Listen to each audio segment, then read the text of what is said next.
We're going to put this baby aside. What you do next is you would put your entire sunray section aside, just like I'm doing. There it is. And then you work on your sun and earth. And the sun and earth is just a Dresden plate.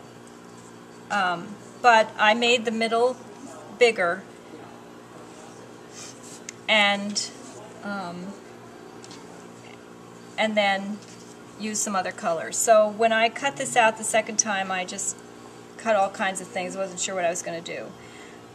So I like the idea of the yellow and then the red. For some reason that just means the sun to me, like really hot, and I don't know, I just like the way that looks, so I'll probably put it together. These are changeable if you want to, because they're the same size. They're just,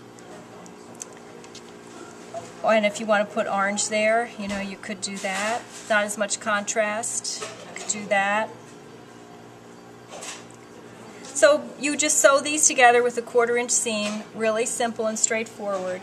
And then once it's together, you make a facing. And you also have to make a facing for the earth and the sky. So I'll show you on the earth and the sky. But you're going to make a facing for both this piece and these pieces. So I found some fabric that I had in my scrap pile.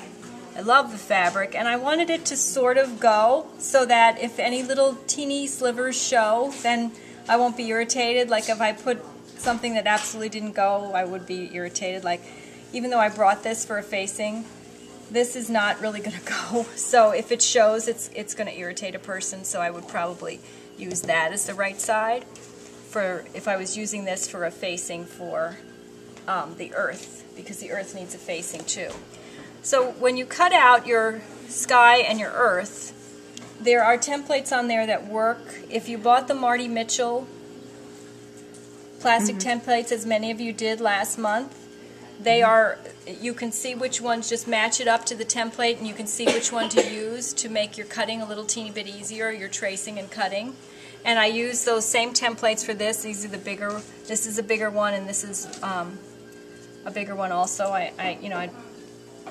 It works though, the paper ones work. So you cut out your actual fabric and you place it on the straight, one of the lines on the straight grain to make your facing, and then you just stitch right here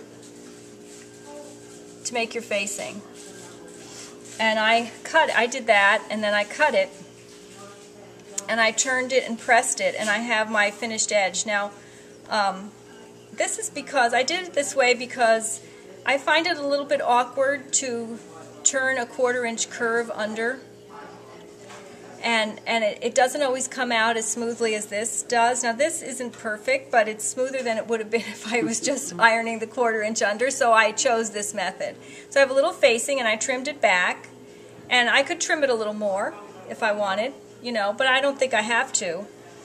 Any questions about the facing idea?